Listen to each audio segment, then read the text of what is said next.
Fala pessoal, tudo bom? Sejam todos bem-vindos e bem-vindas a mais uma aula do módulo Clínica Fisioterapêutica nas Lesões Desportivas. Hoje eu, professor Gabriel Leão, estou incumbido para conversar com vocês sobre adaptações agudas e crônicas ao exercício no sistema neuromusculoesquelético. E antes que nós entremos propriamente dito nessas adaptações, nós voltaremos um pouco para o básico, que é importante. Nós conversaremos sobre a estrutura microscópica e macroscópica do sistema musculoesquelético. Depois que nós resgatarmos isso na memória, nós entramos nas adaptações propriamente ditas, ok? Quando nós falamos de estrutura macroscópica do músculo esquelético, é importante nós diferenciarmos que existe a musculatura lisa e existe o músculo cardíaco. Aqui nós estamos falando do músculo esquelético.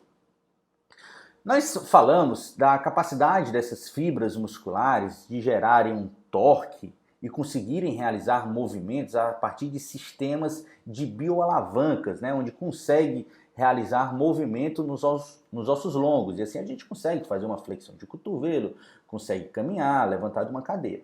Mas para que isso ocorra, claro, nós precisamos que essas fibras musculares estejam inseridas tem uma inserção óssea por meio de tendões, mas além disso, nós temos um tecido conjuntivo que envolve essas fibras musculares. E por que é importante esse tecido conjuntivo? Porque na hora que as fibras musculares geram contrações, esse tecido conjuntivo tem a responsabilidade de direcionar o vetor de força que essas contrações musculares geram. Então essas contrações musculares vão gerar uma força e o tecido conjuntivo tem a importância de direcionar esse vetor de força para o tendão. E o tendão, obviamente, transferir essas forças para a sua inserção óssea e assim fazendo com que a gente consiga realizar os movimentos humanos a partir do sistema de bioalavancas, que isso aí é conteúdo de cinemática 1 ou 2, certo? Então, quando nós falamos desse tecido conjuntivo, no músculo, ele é chamado de epimísio, perimísio e endomísio. Esse é um ponto importante para vocês começarem as anotações. O epimísio é o tecido conjuntivo que envolve o músculo como um todo. É a camada mais externa desse tecido conjuntivo. Quando nós falamos de liberação miofascial, quando nós falamos de utilização de raspadores ou liberação miofascial instrumental, nós estamos falando de liberação justamente dessa fáscia, do perimísio, que é a camada mais externa. Já na camada intermediária, envolvendo feixes de fibras musculares, esse tecido conjuntivo ele recebe o nome de perimísio, ok? Esses feixes de fibras musculares, eles podem conter até 150 fibras musculares. E já na camada mais interna, envolvendo cada fibra muscular isoladamente, nós temos esse tecido conjuntivo, ele recebe o nome de endomísio. Então, essas três estruturas, epimísio, perimísio e endomísio, são tecidos conjuntivos que envolvem o músculo como um todo, feixes de fibras musculares ou cada fibra muscular. E a importância dessas estruturas é direcionar o vetor de força que a contração muscular gera em direção ao tendão, em direção à sua inserção óssea, para que assim a gente consiga ter uma contração e um movimento efetivo. Quando nós entramos mais ainda no entendimento da fibra muscular, nós sabemos que convencionalmente a fibra muscular ela é dividida em faixa I e faixa A, ou banda I e banda A, como queiram chamar. Dependendo do livro, do artigo que vocês estudarem, eles podem utilizar esses dois termos. O que é importante é no final ter um I e o outro é importante no final ter um A. A faixa I ela é caracterizada por ter apenas a proteína actina, então saem apenas os filamentos de actina. Já a faixa A, ela tem uma sobreposição dos filamentos de actina e miosina. Basicamente é essa a diferença. Dentro dessa estrutura macroscópica, a gente ainda vai especificar um pouco mais, já é importante nós destacarmos aqui, as mitocôndrias, muito importantes, principalmente quando a gente está falando de contrações musculares que levam um substrato aeróbico para conseguir realizar, para ter a energia para a contração muscular. Então, quando a gente está falando principalmente de fibras musculares do tipo 1, que são fibras musculares tônicas, vermelhas, a importância das mitocôndrias é muito grande. Aqui a gente ainda vai tecer comentários sobre os túbulos T, retículo sarcoplasmático e a tríade sarcoplasmática, ou tríade do retículo, a gente ainda vai conversar sobre tudo isso, beleza? Então, quando a gente vem aqui e especifica essa miofibrila única, onde eu já falei para vocês que ela é dividida em banda I, onde só tem os filamentos de actina, e banda A, onde tem a sobreposição dos filamentos de actina e miosina, além disso, nesse meio da banda A, onde a gente tem a zona H, que seria isso aqui, ó, a zona H, nós só temos os filamentos de miosina, que é a proteína mais pesada que nós temos na fibra muscular. Então a zona H ela é caracterizada por ter apenas filamentos de miosina. E bem no meio da zona H nós temos a banda M. Essa banda M também é uma proteína e é justamente dessa banda M que saem os filamentos de miosina. E aqui é importante também, bem no meio da banda I, nós temos a linha Z. E é dessa linha Z que sai o filamento de actina. E é importante essa linha Z porque ela delimita a unidade estrutural básica contrátil de um músculo, que é o sarcômero. O sarcômero é justamente formado a partir de uma linha Z até a outra linha Z. Isso aqui é a unidade básica de uma fibra muscular, ok? A unidade do sarcômero. Então aqui da linha Z saem os filamentos de actina, aqui nós temos a banda I, onde só tem filamentos de actina, certo? Sendo a linha Z bem no meio. Nós temos a banda A, envolvendo tudo isso aqui, onde tem a sobreposição dos filamentos de actina e miosina, sendo que bem no meio da banda A, nós temos aqui a zona H, onde só tem filamentos de miosina, que já não tem mais sobreposição, ok? E bem no meio da unidade contrátil, nós temos a banda M, que é justamente dessa banda M, que é mais uma proteína, dessa banda M que saem os filamentos de miosina, beleza? E aqui nós temos, né, os pontos para formar as pontes cruzadas de actina e miosina, para que assim nós tenhamos a contração muscular. Esse é um ponto central para nós entendermos a unidade básica do músculo, ok? Qualquer coisa vocês voltem e repitam quantas vezes acharem necessário até pegar essas informações. E aqui, abrindo mais essa unidade contrátil, aqui nós temos ó, a linha Z, então isso aqui está especificando uma unidade contrátil. Quando nós aprendemos lá atrás, principalmente antes mesmo na graduação, no ensino médio, né, a gente aprende muito que as proteínas responsáveis pela contração é a actina e miosina e ponto final. Mas, de fato, essas duas proteínas elas são responsáveis por, em média, de 50% do peso proteico de uma fibra muscular. Ou seja, nós temos várias outras proteínas que são importantes para manter a unidade contrátil, a unidade sarcômero, e também são responsáveis nessa configuração para que tenha um acoplamento entre as cabeças de miosina e actina e assim consiga fazer o deslizamento e a contração muscular. Claro, eu não vou querer aqui que vocês saibam todas essas proteínas, mas algumas mais importantes eu vou falar para vocês, ok? Então, assim, essa própria linha Z é uma proteína, essa própria banda M também é uma proteína, certo? Que é importante para fazer essa unidade contrátil. Além disso, nós temos... Vocês estão vendo esse filamento azul fino aqui? Isso aqui se chama titina, que é um filamento elástico. Ele tem essa propriedade elástica e isso também é uma proteína. E essa titina ela tem a responsabilidade de manter a integridade da unidade contrátil, do sarcômero. Então vocês podem ver que essa proteína titina ela sai aqui de uma linha Z e termina na banda M. Então ela tem uma capacidade elástica, e a gente sabe que a propriedade elástica de qualquer estrutura é a capacidade que ela tem de se deformar e voltar ao seu tamanho original após essa força de tensão ter sido retirada. Então, ela tem essa responsabilidade de manter a unidade contrátil íntegra, ok? E além disso, além desses filamentos de miosina e actina, envolvendo os filamentos de actina, nós temos essas outras duas proteínas, que se chama a troponina e a tropomiosina. Essas duas proteínas são muito importantes na configuração das fibras de actina e para permitir a acoplagem entre as cabeças de miosina e de actina. Vocês já vão anotando aí que lá na frente a gente volta, mas já vão anotando. A troponina ela é formada por 3 proteínas globulares.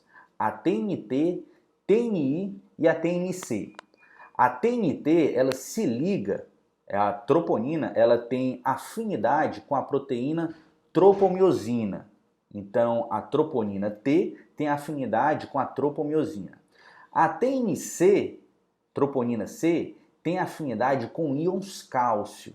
E a TNI, ela tem afinidade com a própria actina. Então, ela está envolvida, ela está junto aqui com a actina.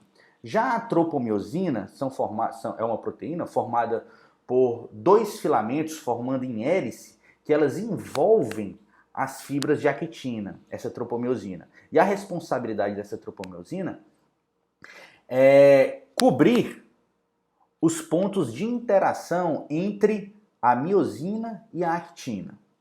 Beleza? Então, quando a gente fala de actina, a gente tem que lembrar que a actina é uma proteína, mas junto com a actina a gente tem a tropomiosina, que são 3 proteínas globulares que formam a troponina, que são 3 proteínas globulares, existem várias troponinas dessas, e nós temos também a tropomiosina, que é uma proteína em formato de dupla hélice que envolve toda essa actina. Beleza, vamos seguir em frente, certo? E aqui um ponto importantíssimo, que já já a gente vai conversar mais, para contração harmônica das fibras musculares, nós temos os sistemas de túbulos T, esses túbulos intracelulares, certo? Então aqui, ó, esse aqui em destaque aqui é mais rosa, isso aqui é um túbulo T, é um sistema de túbulo T. E aqui desse lado, nós temos o retículo sarcoplasmático.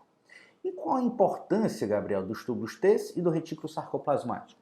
No retículo sarcoplasmático é que nós temos os íons cálcios, certo? Então, na hora que nós temos a despolarização da membrana, a despolarização da fibra muscular, o retículo sarcoplasmático, ele libera esses íons cálcios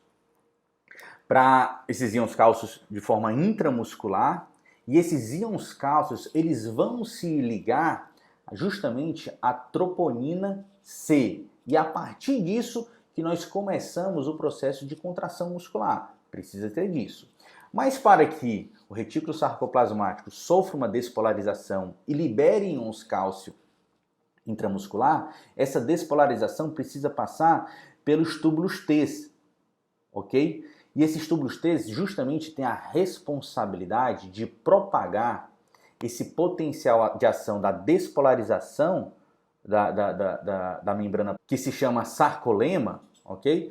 Então, se não existisse esses túbulos T, na hora que tivesse uma despolarização da membrana, e a gente vai conversar um pouco mais sobre isso, sobre unidade motora, junção neuromuscular, mas se tivesse a despolarização da membrana, a despolarização começaria bem aqui em cima, certo? Então, nós teríamos fibras musculares mais superficiais se contraindo primeiro, para depois, à medida que esse potencial de ação fosse passando, as fibras mais profundas tivessem uma contração. Então nós não teríamos uma contração efetiva, com um torque máximo possível.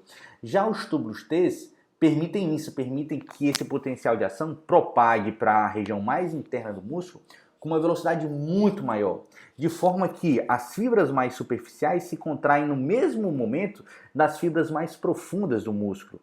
Isso ocorre por causa dos túbulos T que disseminam essa propagação do potencial de ação para dentro do músculo de maneira muito mais veloz, muito mais rápida, se eles não existissem. E se eles não existissem, nós teríamos contrações de fibras musculares mais superficiais primeiro e depois intermediárias, depois mais profundas. Então, de fato, nós não teríamos uma contração muscular tão efetiva como nós temos, ok?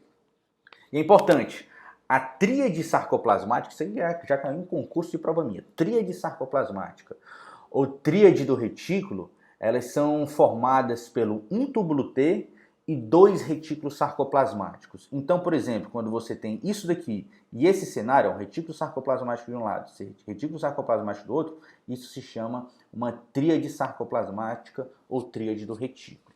Beleza? Vamos seguir em frente aqui. E agora, pensando nessa mecânica da contração muscular, nós sabemos que para ter uma contração ótima, nós precisamos ter uma sobreposição ótima dos filamentos de actina e miosina, e isso sempre vai existir. A partir do momento que vai ocorrendo a contração, não é que a musculatura encurte, mas você aumenta a sobreposição dos filamentos de actina e miosina até que chegue numa contração máxima, você tem uma sobreposição ótima, ok? E quando nós falamos, por exemplo, de um alongamento muscular, a gente não está falando que a sobreposição dos filamentos de actina e miosina, eles estão ficando menores, essa sobreposição. Não, o que ocorre é um estímulo crônico, onde a gente aumenta o número de sarcômeros em série. Então esse é o estímulo quando a gente faz um alongamento. Então a sobreposição, ela continua uma sobreposição ótima, mas o que ocorre é o quê? Você vai ter um aumento, um estímulo do aumento do número de sarcômeros em série, ok? Da mesma forma, quando a gente trabalha exercícios de hipertrofia muscular, exercícios contra uma resistência externa, você tem um aumento do volume muscular, porque como um estilo e uma adaptação, você tem um aumento do número de sarcômeros em paralelo, e isso aumenta o volume muscular. Então, isso são adaptações que existem a partir de estímulos de exercício que nós vamos fazer. Nós já estamos falando aqui um pouco de adaptações, ok? Então, sempre nós teremos uma relação ótima entre os filamentos de actina e miosina, ok? E claro, se nós partimos de uma contração muscular de uma posição muito estendida, nós perdemos efetividade muscular. E da mesma forma, se a gente parte de uma contração com um posicionamento encurtado, nós também perdemos efetividade muscular. Como, por exemplo, para você trabalhar melhor a musculatura de gastrocnêmios, aqui eu não vou falar o sólido porque ele é uniarticular, para você trabalhar melhor a musculatura de gastrocnêmios, é muito melhor você ter uma relação ótima se você trabalhar, obviamente, flexão plantar com o joelho estendido, porque você mantém uma sobreposição ótima dessas estruturas, já que o gastrocnêmio é um músculo biarticular. Se você trabalha o gastrocnêmio com o joelho fletido, por exemplo, naqueles exercícios sentados, e tudo bem, você pode trabalhar, mas você coloca um posicionamento mais encurtado desses gastrocnêmios, então você já parte de uma sobreposição dos filamentos de actina e miosina. Então, tanto é que a gente fala muito que esse exercício de flexão plantar com o joelho fletido, a gente trabalha principalmente sóleo. E quando a gente coloca o joelho estendido, a gente trabalha principalmente o gastrocnêmio. Semelhante, por exemplo, o que ocorre também com o exercício agachamento. O agachamento é um excelente exercício para a musculatura do quadríceps, para a musculatura da coxa. Mas ele é excelente principalmente para os vastos, para o vasto lateral, para o vasto intermédio e para o vasto medial. Para o reto femoral ele não é tão bom. Por quê? Porque o reto femoral é o único grupo muscular desses músculos que formam o quadríceps que é biarticular, ele tem uma inserção na espinha ilíaca anteroinferior. Então, na hora que você faz, e a gente sabe que o quadríceps é um músculo extensor do joelho. Então, na hora que a gente faz o agachamento, está na fase excêntrica, o quadríceps está trabalhando muito excentricamente durante a flexão de joelho, e depois, para voltar para a posição bípede, você tem uma contração concêntrica do quadríceps. Beleza. Então, para os vastos é excelente. Mas esse exercício não é tão bom para o reto femoral. E por quê? Porque durante a flexão de joelho no agachamento, o quadril também faz uma flexão. Então, você acaba colocando o reto femoral numa posição de uma sobreposição dessas fibras de actina e miosina. Justamente, você está fazendo flexão de joelho, beleza, mas o tronco, o quadril está fazendo uma flexão. Então, você aproxima as fibras do músculo reto femoral e você aumenta essa sobreposição. Então, existem vários estudos que mostram que sim, a atividade eletromiográfica do reto femoral ela é menor do que esses outros grupos musculares durante o exercício de agachamento, comparado aos vastos. A hipertrofia, né, do reto femoral é muito pequena comparado aos músculos vastos laterais, mediais e intermédios no exercício de agachamento, justamente por causa dessa sobreposição dos filamentos de actina e miosina, certo?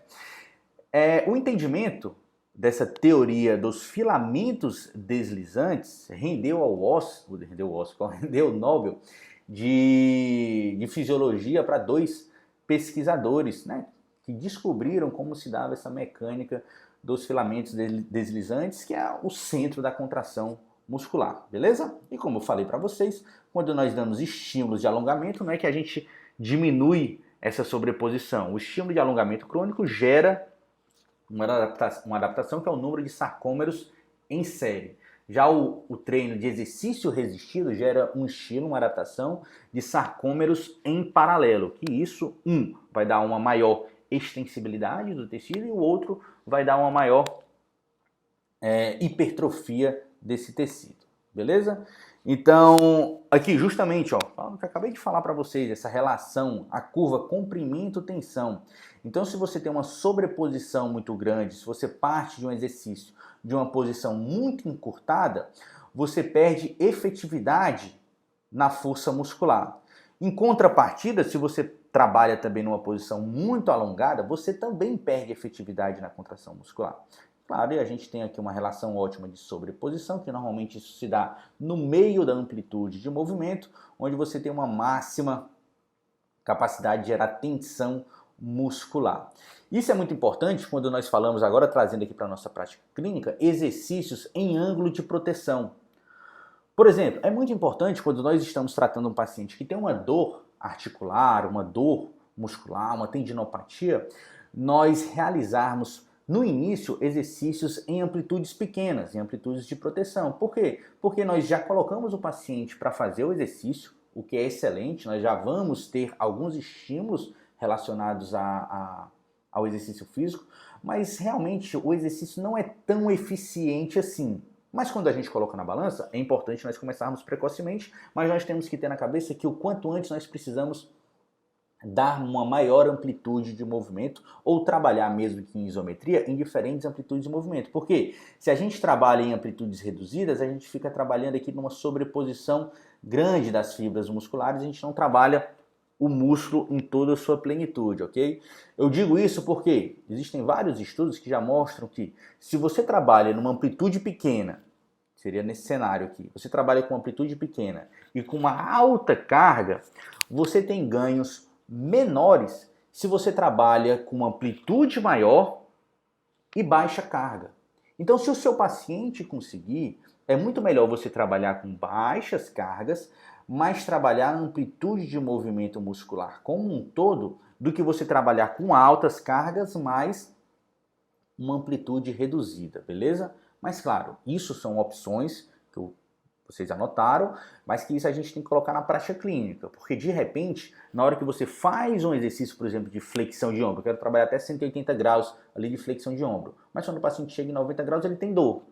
Beleza, então não tem jeito, você vai ter que trabalhar de 0 até 80 graus numa amplitude reduzida, você aumenta um pouquinho a carga, mas você já vai ter os efeitos benéficos de ativação muscular, de melhora de força e outros efeitos metabólicos que o exercício traz, certo? A gente espera que isso já melhora a sintomatologia do paciente e assim que possível a gente implementa o ganho de amplitude de movimento. O ganho que eu digo assim, a gente aumenta a amplitude de movimento do exercício, porque eu sei que ao aumentar a amplitude de movimento eu vou ter uma melhor eficiência desse exercício. Beleza. E esse é o cenário que nós temos dessa teoria dos filamentos deslizantes, certo? A gente tem essa acoplagem excitação-contração. Ó, vocês estão vendo aqui o que eu falei para vocês, né? Então aqui já resgatando o que eu acabei de falar. Nós temos aqui, ó, a miosina, certo? E nós temos a actina. Olha, envolvendo aqui a actina, quem é que nós temos? Esse filamento amarelo aqui é a tropomiosina. Esse filamento, ele envolve toda a actina e ele, vou falar esse termo, ele esconde os pontos de interação entre a cabeça de miosina e a actina. E já aqui, ó, em vários pontos, nós temos esse complexo troponina, formado, mais uma vez, pela TNC, TNT e TNI. Bem aqui, certo? O que é que ocorre? Quando você tem o íons cálcio, que é liberado pelo retículo sarcoplasmático, esse íon cálcio, ele entra no sarcoplasma, certo? Ele vai se ligar à TNC, a troponina C. Isso vai mudar a configuração desse complexo troponina, certo? E a TNT, que é a troponina que se liga à tropomiosina, vai empurrar a tropomiosina para dentro do filamento de actina. Isso vai fazer com que o que ocorra? Ocorra a exposição dos sítios de ligação da cabeça de miosina com a actina. ok? Qualquer coisa volta, escuta de novo isso, mas um pouco mais para frente eu vou recapitular tudo isso, ok?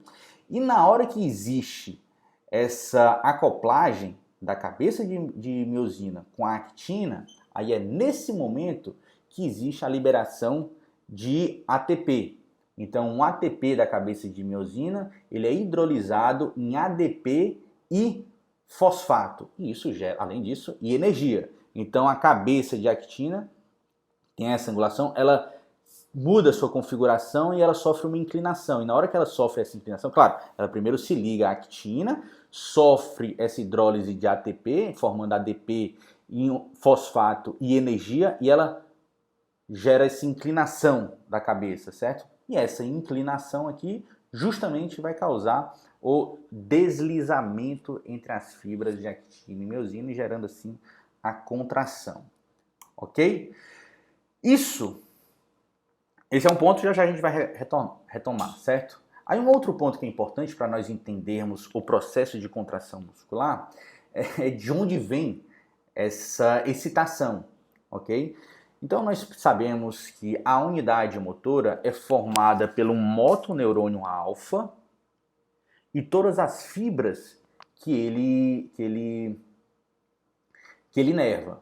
Então, unidade motora é formada pelo motoneurônio e todas as fibras musculares que ele inerva.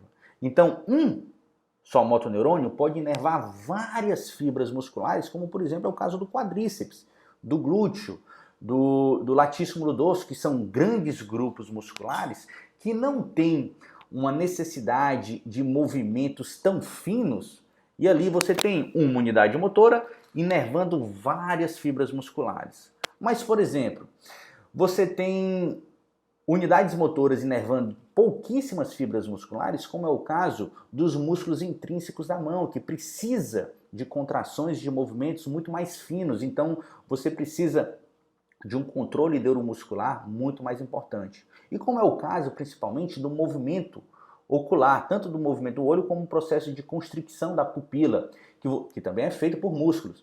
Você vai ter praticamente um motoneurônio inervando uma fibra muscular, tamanho a precisão que é necessária do movimento humano. Então, uma unidade motora é formada pelo motoneurônio e as fibras musculares que ele inerva. Sabendo que grandes grupos musculares que não realizam movimentos tão finos, você vai ter um motoneurônio inervando várias fibras musculares. Já grupos musculares que precisam de um controle neuromuscular mais refinado, como por exemplo os músculos intrínsecos da mão e os músculos que são responsáveis pelo movimento do globo ocular, você pode ter, principalmente um globo ocular, um motoneurônio inervando uma fibra muscular. Ok? E aqui é importante também, sempre acaba caindo em concurso, o motoneurônio alfa, ele inerva as fibras extrafusais do músculo, certo? Então as fibras extrafusais são exatamente as fibras musculares que são responsáveis pelo movimento humano, que a gente contrai de forma voluntária. Já o motoneurônio gama, ele inerva as fibras intrafusais. Essas fibras intrafusais são as fibras responsáveis pelos reflexos. Então, o fuso neuromuscular está envolvido nessas fibras intrafusais. Então, motoneurônio gama inerva as fibras intrafusais, motoneurônio alfa, que é o que a gente está falando aqui, inerva as fibras extrafusais. Beleza? Então, vamos lá. Dito isso, a gente chega nesse ponto, que é a junção neuromuscular. E o que é a junção neuromuscular? É justamente a área de interação entre uma ramificação aqui do motoneurônio e a fibra muscular. Que a unidade motora é o motoneurônio e as fibras musculares que ele inerva. Ponto final. Isso é uma unidade motora. E quando a gente fala... Tá caindo aqui. E quando a gente fala de junção neuromuscular, é justamente o ponto de interação entre esse motoneurônio e a fibra muscular. Isso aqui é uma junção neuromuscular, ok? E aqui existe uma cascata de efeitos que geram uma contração muscular, que aqui a gente vai discutir. Eu quero que vocês prestem atenção e façam as anotações necessárias, ok? Na hora que eu quero fazer uma contração muscular voluntária, a gente vai ter o estímulo vindo do córtex motor, vindo para a medula. Da medula, nós temos o motoneurônio alfa sendo ativado, e esse motoneurônio alfa chega a partir de um potencial de ação elétrico, certo? Nós vamos ter esse motoneurônio alfa, ele tem uma bainha mielinizada, então nós temos os nódulos de Hanver, onde vai ter a condução saltatória, que é muito rápida, ok? Mas de fato, nós temos um potencial elétrico. E esse potencial elétrico, ele se transforma num potencial bioquímico, onde o potencial elétrico, chegando aqui na junção neuromuscular, nós temos essas vesículas sinápticas. Aqui, tudo isso nós chamamos de fenda pré-sináptica. O ponto final lá do motoneurônio, né, do axônio do motoneurônio alfa, é chamado de fenda pré-sináptica. E dentro dessa fenda pré-sináptica nós temos as vesículas sinápticas. Essas vesículas sinápticas, elas estão cheias de acetilcolina, certo? Essa acetilcolina é o neurotransmissor responsável por deflagrar o potencial de ação para a contração muscular. E essa acetilcolina, ela está dentro de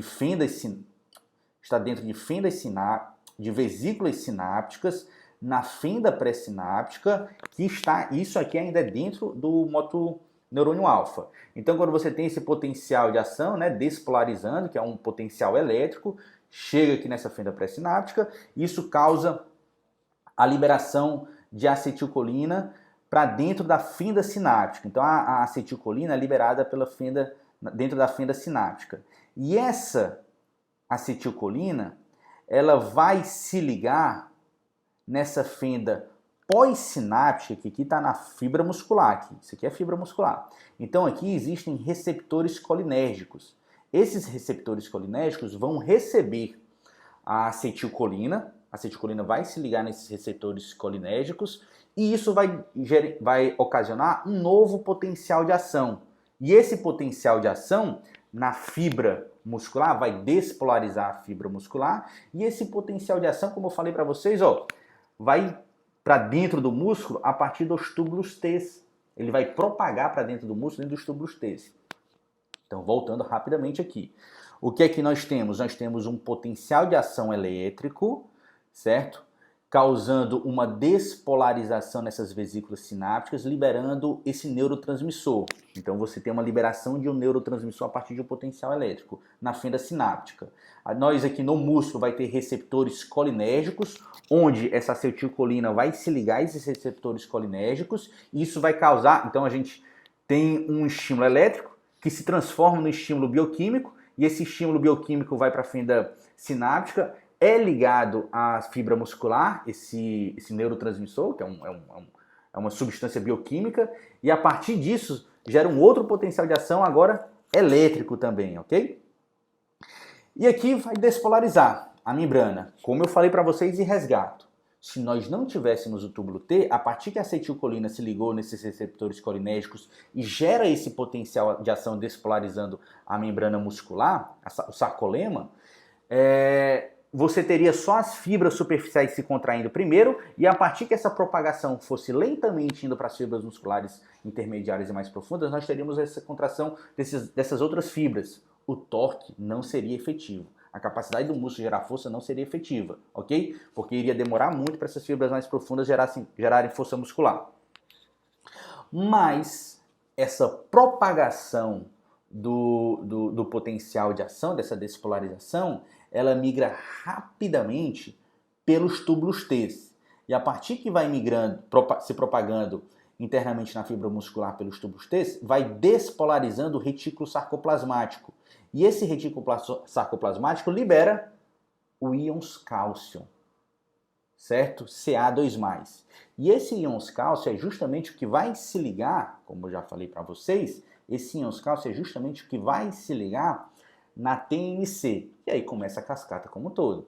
Se liga na troponina C. Na hora que se liga na troponina C, isso vai mudar a configuração da troponina, do complexo troponina. Essa modificação de configuração, ela vai empurrar a tropomiosina para dentro da actina, expondo assim os sítios de contato entre actina e miosina. E na hora que expõe esses sítios de contato, como existe ali uma interação entre actina e miosina e só não está existindo porque a tropomiosina está envolvendo esse sítio, você vai ter o quê? Na hora que expôs esse sítio, automaticamente as cabeças de miosina vão se ligar de actina, ok? E na hora que se liga, você tem a liberação de ATP em ADP fosfato e energia, e isso gera uma inclinação dessas cabeças. E a partir disso você tem esse deslizamento, ok? Então você tem isso constantemente, vai liberando íons cálcio, você constantemente vai ter esses deslizamentos.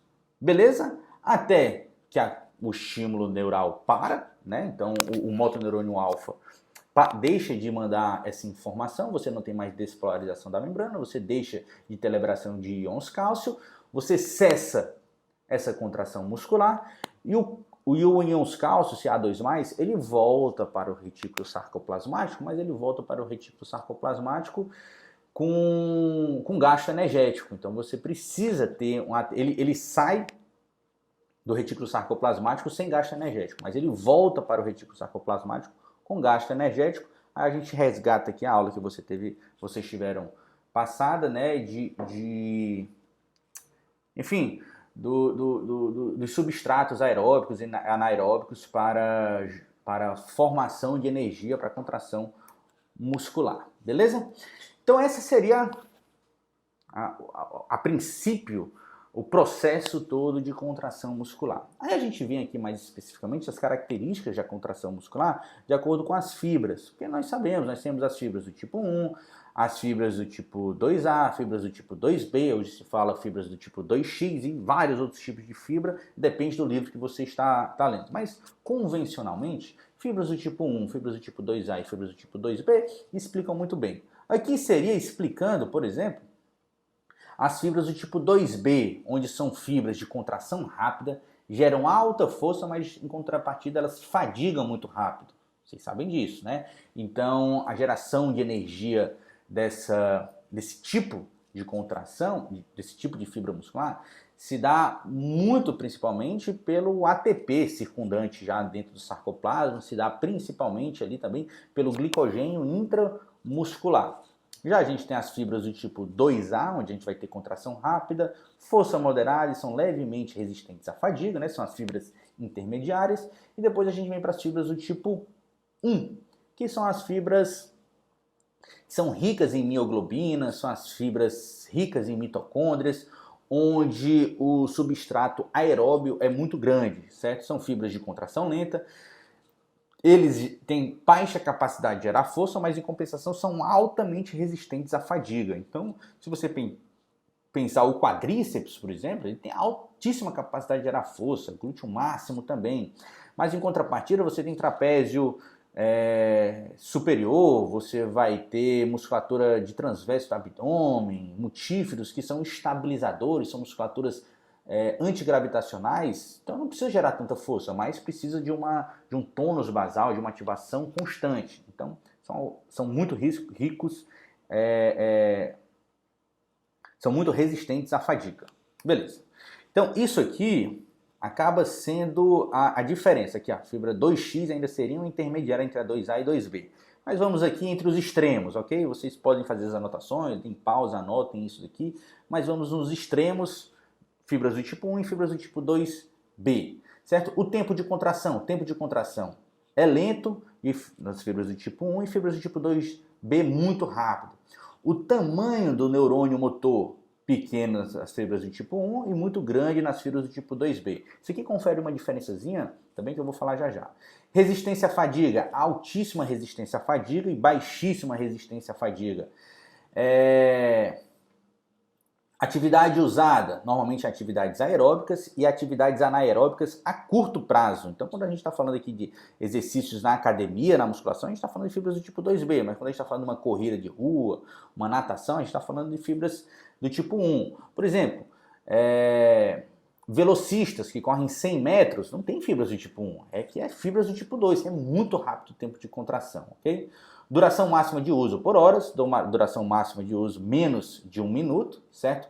Produção de força baixa, fibras do tipo 1, fibras do tipo 2 muito alta. A densidade mitocondrial, fibras do tipo 1 é alta. Aí você já fica imaginando, poxa, treinos aeróbicos, se isso aqui é o que compõe as fibras do tipo 1, você sabe o que é que a gente vai ter de adaptação. Então, por exemplo, se você faz um treino aeróbico, você vai ter um aumento nas fibras do tipo 1 da densidade mitocondrial, você vai ter um aumento da densidade capilar e da capacidade oxidativa também.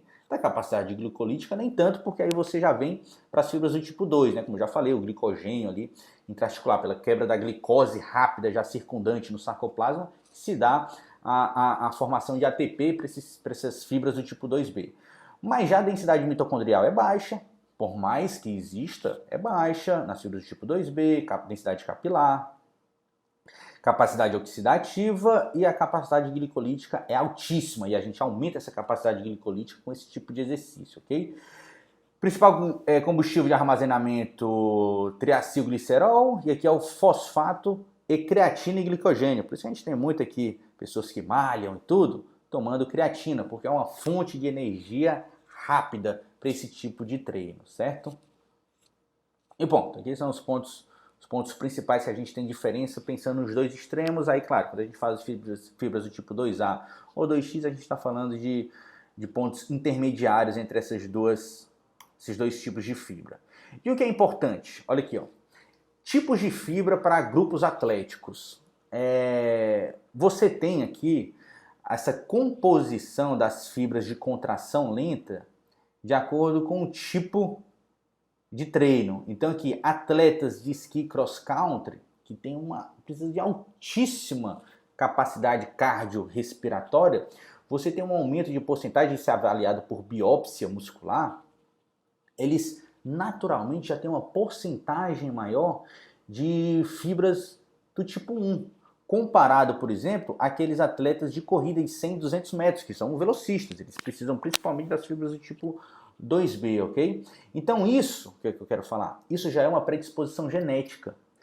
Por mais que o exercício físico seja capaz de potencializar uma densidade mitocondrial, uma densidade capilar de fibras do tipo 2B, de fato, você já nasce com uma predisposição a uma maior porcentagem, por exemplo, de fibras do tipo 1, que isso vai te dar uma capacidade física diferenciada. Isso quando a gente está falando de altíssima performance, certo?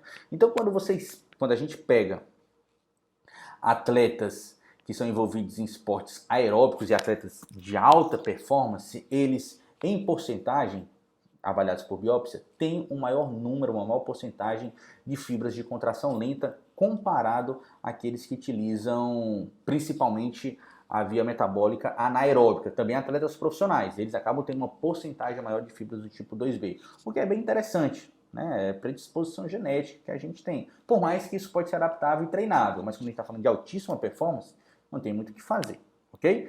Aí aqui a gente entra agora no cenário de adaptação e exercício físico. Ok? Essa aqui é uma imagem tirada de um artigo científico, ó, mostrando um atleta de 40 anos de idade, uma triatleta. Isso aqui é uma tomografia computadorizada, para falar a verdade, isso aqui. Verificando uma área de secção transversa, né, do quadríceps, da coxa, quer dizer. Então a gente tem um fêmur aqui, a gente tem quadríceps e esses tibiais aqui atrás, ó. Aqui uma mulher com 74 anos de idade e sedentária. Olha isso daqui, ó. Isso aqui no meiozinho é músculo. Todo esse resto aqui envolvendo é tecido adiposo. Olha isso daqui, cara.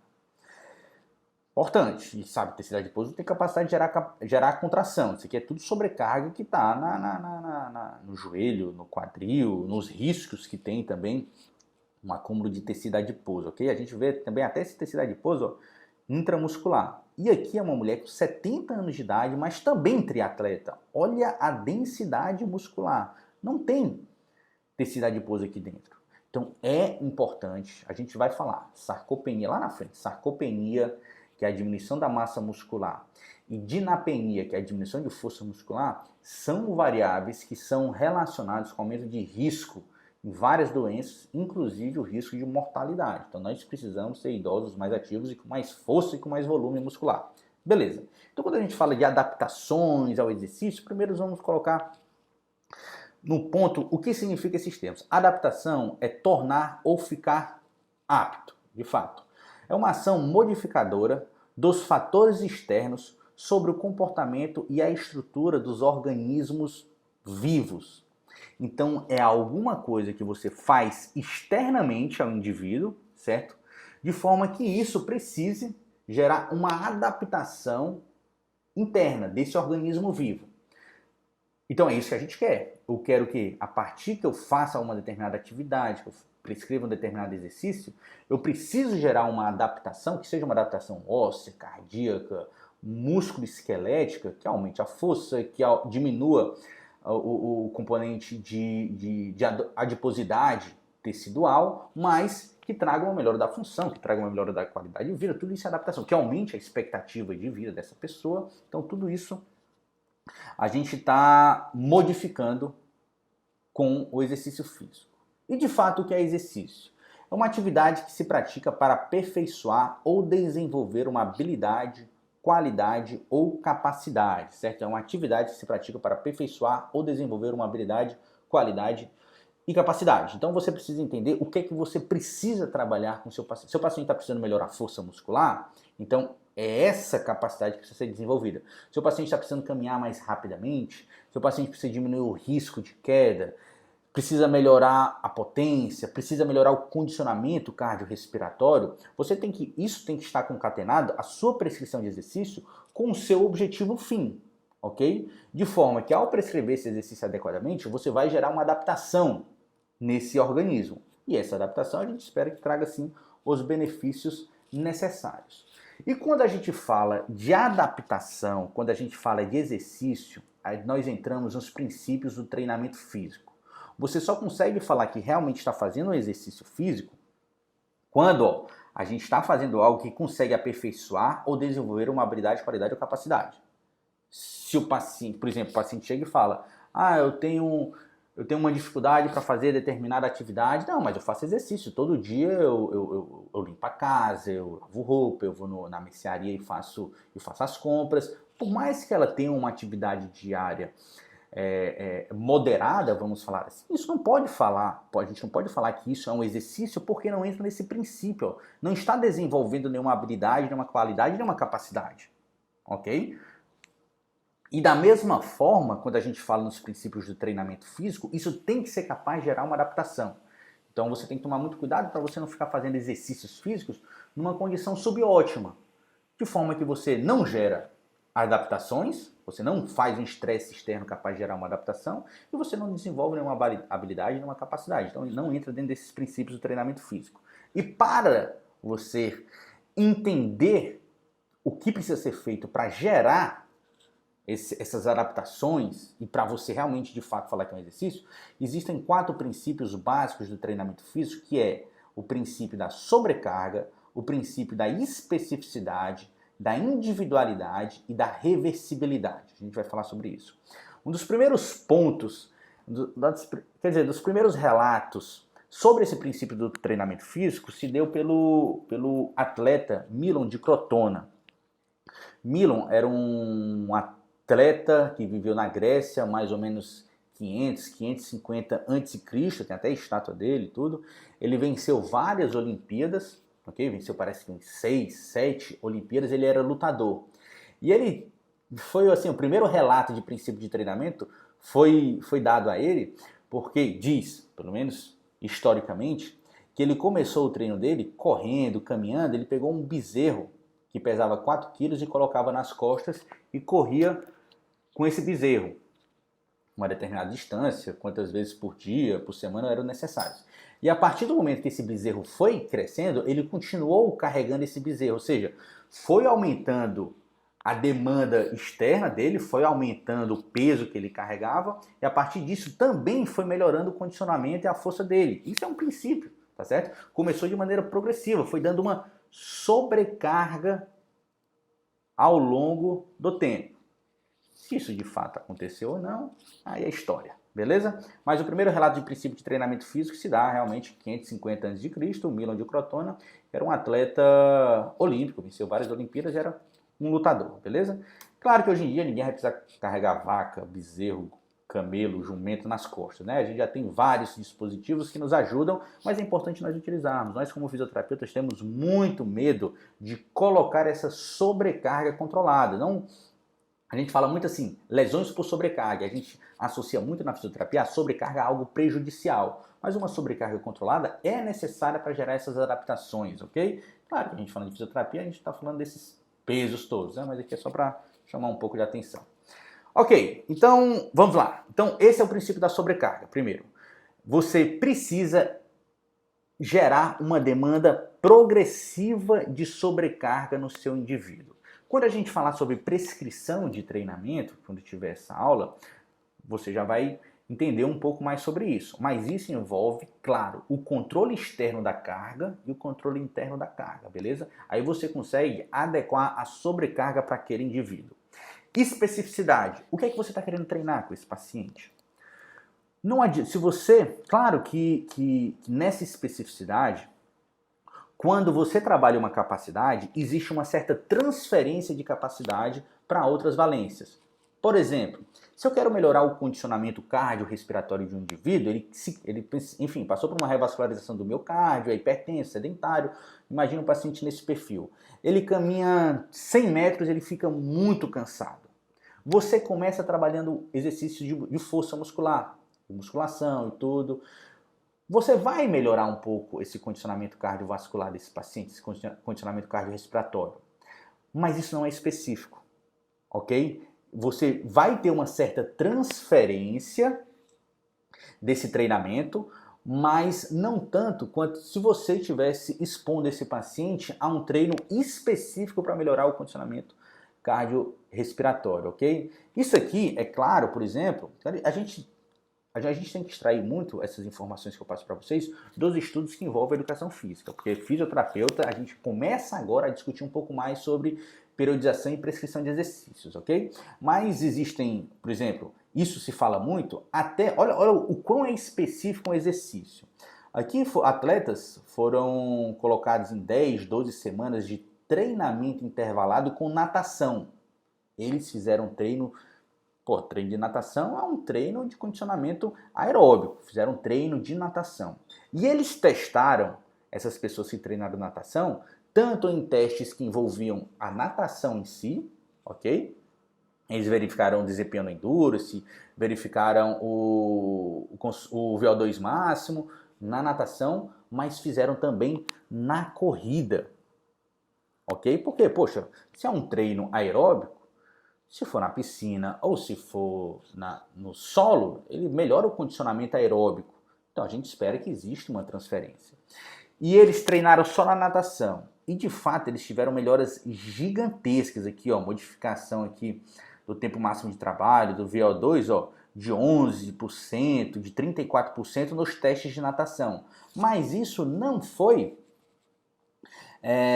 revertido também no teste de corrida, por mais que seja uma valência aeróbica. Você teve uma modificação de 1.5, 1.5 e 4.6. Então, esse princípio da especificidade é muito importante. Por mais que o seu paciente, você queira melhorar um condicionamento cardiorrespiratório e você acha que é importante treinar força muscular com esse indivíduo, você treina força muscular pensando nos benefícios que o aumento da força muscular vai trazer para esse paciente. E você prescreve exercícios que vão melhorar a capacidade cardiorrespiratória desse paciente, pensando nessa melhora do condicionamento cardiorrespiratório, nesse condicionamento aí, aumentar o endurance desse paciente para fazer essas atividades de baixa carga, mas longa duração, ok?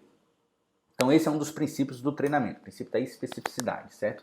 Então nós temos que, e dentro desses conceitos, a gente tem que entender que cada pessoa responde de forma diferente ao programa de treinamento, ok? Então não adianta você achar que você vai realizar exatamente o mesmo protocolo para todo mundo, isso vai ter que ser adaptado para cada um, porque cada um tem uma fisiologia diferente, cada um tem experiências diferentes e níveis de performance também prévias diferentes.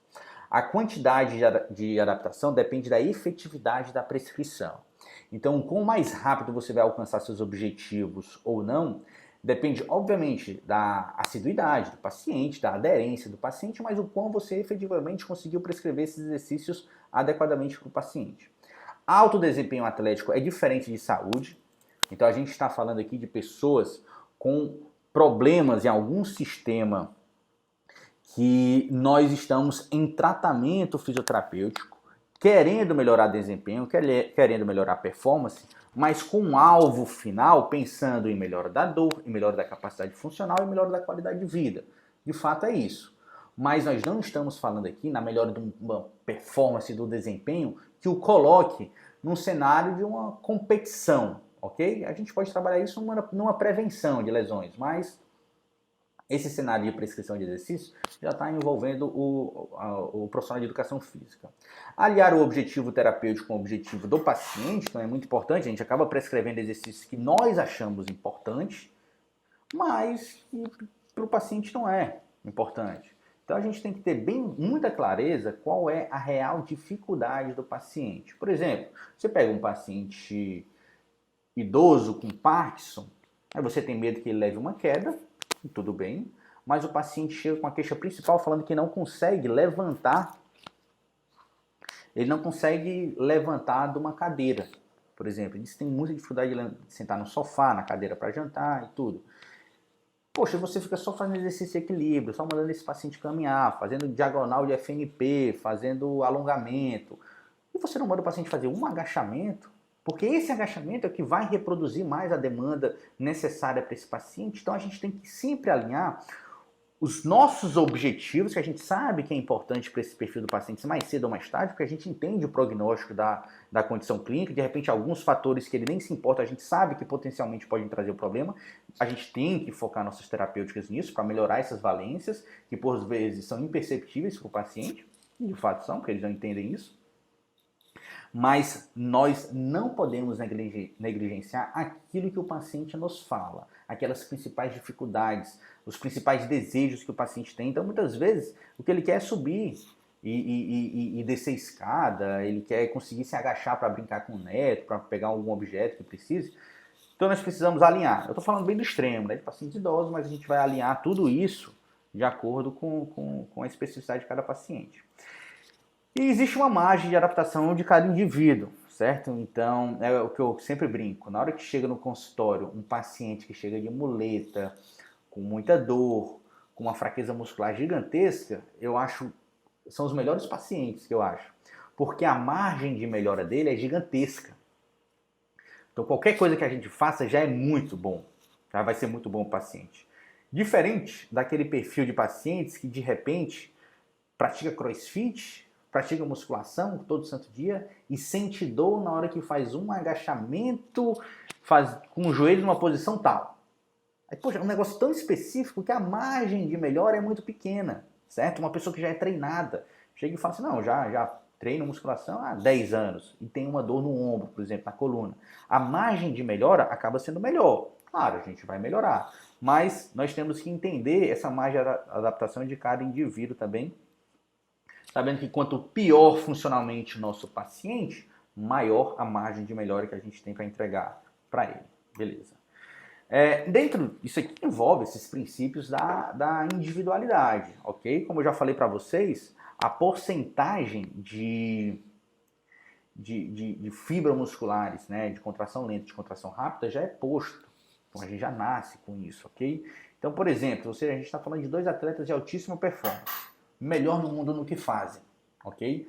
Você tem o maior maratonista da história, certo? Que bateu o recorde dos 42 quilômetros, nunca ninguém fez um tempo menor que ele. E nós temos o maior velocista, que tem um recorde dos 100 metros, que não, enfim, não tem um outro atleta como ele. São corredores, mas biotipo totalmente diferente. Olha as características antropométricas, claro que eu não tenho números aqui, mas visualmente olha as características antropométricas desse atleta, né? Mais magro, mais franzino, por mais que ele seja um atleta de altíssima performance, diferente desse outro, que a gente vê aqui, ó, olha o volume muscular, certo? A gente conhece dos outros atletas aqui que também estão. Então a densidade muscular é muito maior. Mas claro, esse aqui ele já nasce, por mais que isso precise de um treino. A gente não dá para falar que ele alcança essa performance baseado simplesmente em fatores genéticos. Não, tem os fatores genéticos predispostos, mas aí tem o fenótipo, né? Então tem o treino, tem a resiliência, tem os fatores psicológicos associados a colocar um atleta de altíssima performance. Mas claro, esse atleta aqui poderia treinar o quanto fosse, que ele nunca seria um velocista de alta performance como o Bolt. Em contrapartida, o Bolt também nunca, ele poderia treinar o que fosse, ele nunca teria a mesma performance se ele fosse um maratonista, ok? Por quê? Porque geneticamente ele já tem fibras musculares do tipo 2 mais desenvolvidas em maior proporção do que ele aqui, ok? Então quando a gente está falando de atletas de altíssima performance, existe esse princípio também da individualidade, até onde você vai com cada atleta de alta performance, beleza? Então vamos lá, quando a gente fala de adaptações, esse exercício físico, a gente fala dos exercícios aeróbicos ou exercícios anaeróbicos. Os exercícios aeróbicos são os exercícios de endurance, a gente vai utilizar esse termo aqui, endurance, que utiliza a via metabólica oxidativa para consumo e para fornecimento de energia. Já os exercícios anaeróbicos são exercícios contra resistência, a gente utiliza a via metabólica glicolítica para disponibilizar energia para esse exercício, ok? Quando a gente fala dos efeitos do exercício, os efeitos agudos do exercício são aqueles efeitos que ocorrem no momento do exercício para que ocorra a manutenção da capacidade funcional e até a sobrevivência, ok? Porque é um estresse tão grande que se nós não tivermos adaptações, a gente coloca o nosso organismo em risco, no sobrecarga pulmonar, sobrecarga cardíaca, e isso pode ser um risco. Então nós temos uma série de adaptações agudas que ocorrem no nosso organismo, e claro, ao longo do tempo isso leva a uma adaptação crônica, mas que é para manutenção da capacidade, para manutenção, para você continuar fazendo exercício, questões de sobrevivência. E as adaptações crônicas será a reparação do organismo, tanto de forma física, bioquímica, metabólica, para aumentar a capacidade de suportar um estresse da mesma natureza no futuro. Você faz na musculação, então você hoje não consegue levantar 20 quilos, por exemplo, em determinado exercício, com 8 semanas de treinamento você está conseguindo levantar 25 quilos, ok? E isso são adaptações que envolvem adaptações neurais, adaptações metabólicas, hormonais, musculares, que isso traz uma série de benefícios para você, ok? Existe um princípio do tamanho, vamos chamar assim, que é o quê? Sempre que você começa um exercício, independente se é um exercício de endurance ou um exercício contra resistência, você primeiro tem uma ativação das fibras do tipo 1. E à medida que esse exercício perdura, você tem um direcionamento, você continua com a ativação das fibras do tipo 1, ou então não. Se for um exercício contra resistência, você vai para as fibras do tipo 2. Por quê? Porque as fibras do tipo 1 são fibras mais finas e que precisam de um menor potencial de ação para despolarizar. Então o limiar de ativação dessas fibras é muito menor.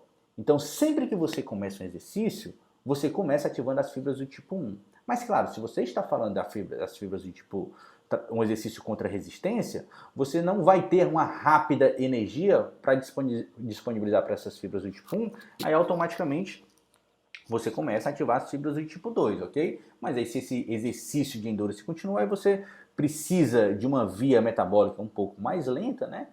E você continua nessa via oxidativa, beleza? Então sempre, independente da modalidade de exercício, você começa com a ativação das fibras do tipo 1. E a partir do momento que você está fazendo um exercício realmente contra resistência, com altas cargas, aí você tem rapidamente uma transição para ativação das fibras do tipo 2. Ponto, isso é importante falar. Então quando a gente fala dos efeitos do exercício físico, a gente vai abordar esses tópicos: controle neural, bioquímico, célula muscular, suprimento sanguíneo, hipertrofia, hiperplasia e alteração do tipo de fibra muscular. Beleza?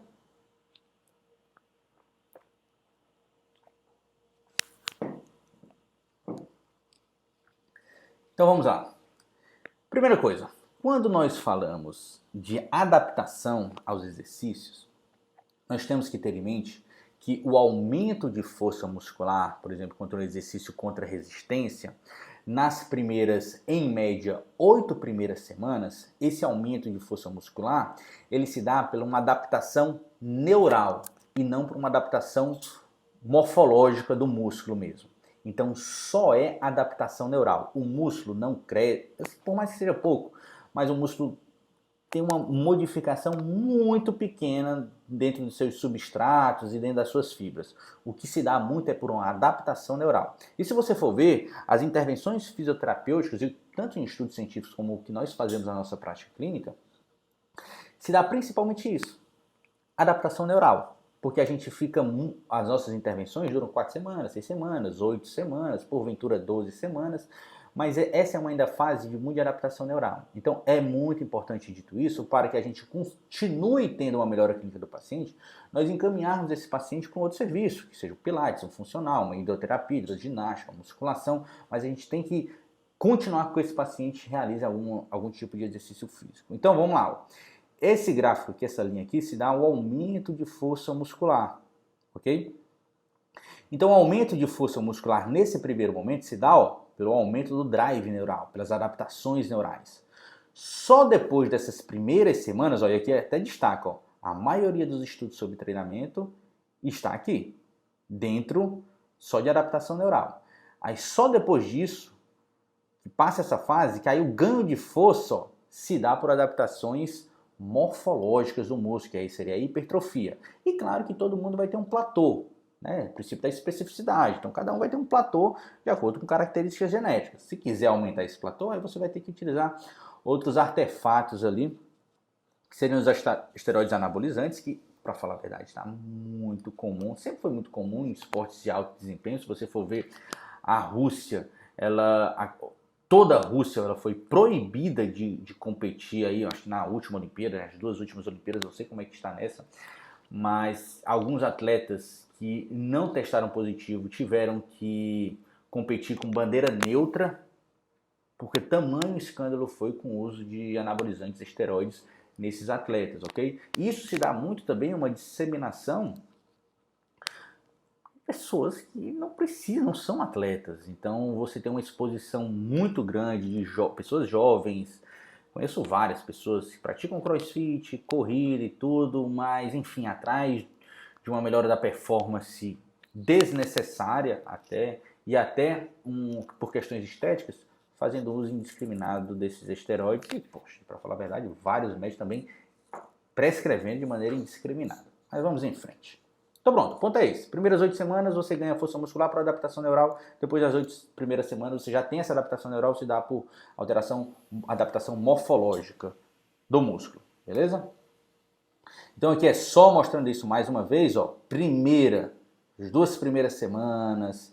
Cadê? Tá aqui, pronto.